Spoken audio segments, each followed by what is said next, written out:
Hello everyone, back again for more carving on the grapevine relief project. I wanted to work on this end of the scroll today. It's still fresh from the router. You see it's still got the carbon paper tracings on it.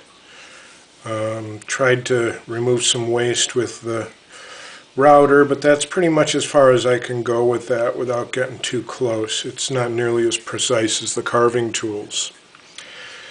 To approach this piece, I guess the first thing I'd want to do is get the outer profile a little closer to the mark there, start to round it. I don't have to follow this mark exactly, but and I'll probably modify it to see if I can make it more realistic looking. I've never done one of these before, so it's an experiment. The first tool I grab is the 520, good size gouge. I always try and grab the larger tool first. I've also got a 512, same profile, just a smaller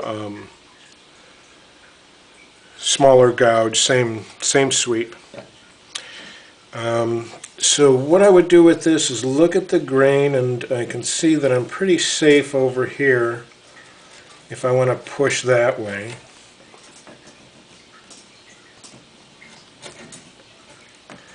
One of the things I find with this is that there's this whole vertical dimension. It's not just a top carving. There's a whole almost half an inch, 3/4 of an inch of wood there that I have to deal with. And it's perfectly fine for me to take down the top first and then work towards the bottom.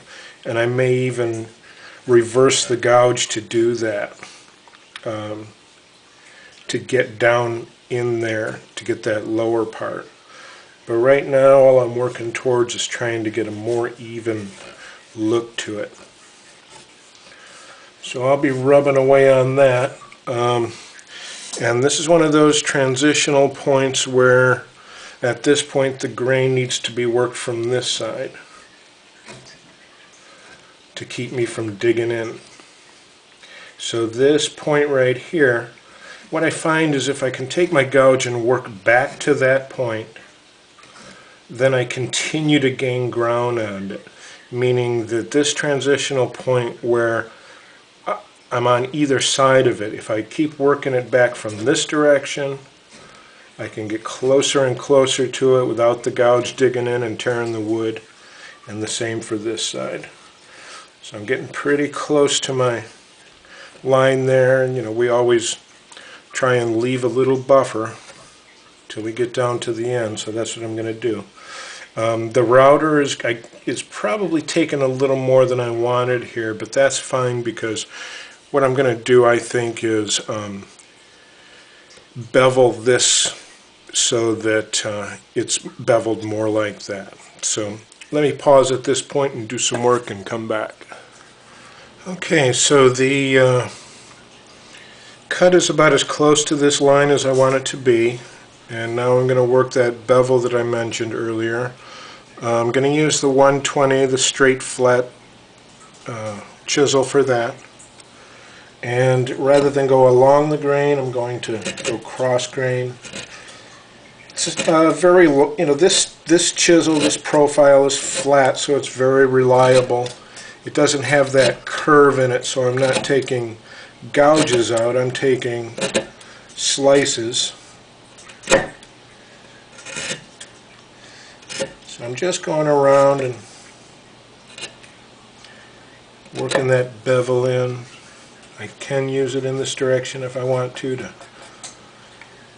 even the bevel off so that the top part meets the lower part, and you can see that transitional point there.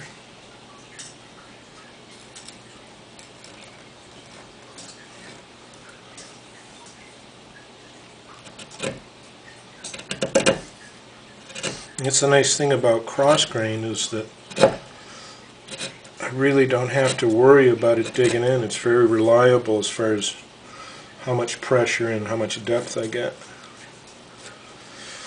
Okay, so I'm reasonably happy with that. I'll work this corner a little bit. Good. Now I'm going to grab my 11.7 veiner and just kind of poke around. It's almost too big for what I'm doing here. I may switch to a little bit smaller veiner.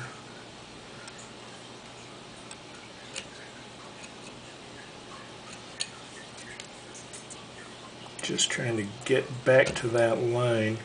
And this is going to probably be beveled down like that, so that it's not straight down, but there's a little bit of a bevel on it. And like in the previous video, now I've pretty much bottomed out on that. So I'm going to grab the next size down, which should also be good for the initial cut here. Not sure how I want to approach that. I think I'll go with even the next size down. This is the 11.5. Next size down. My smallest veiner is the 11.3. And I'm just going to do a little stop cut.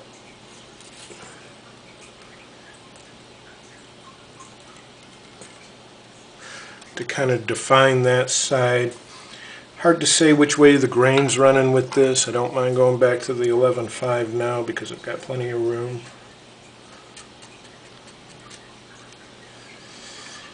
And what I find with these is that it's really delicate to begin with. When I first get one of these features started, that I want to be real careful, and then once I've got it established, I'm free to go a little more aggressively. But when I'm first starting out, I do it real shallow and real deliberate.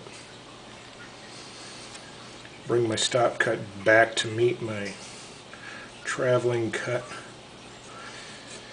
One of the nice things about having a good thick piece of wood and a good thick feature is I've got plenty of room. I can see that this is getting too pinched.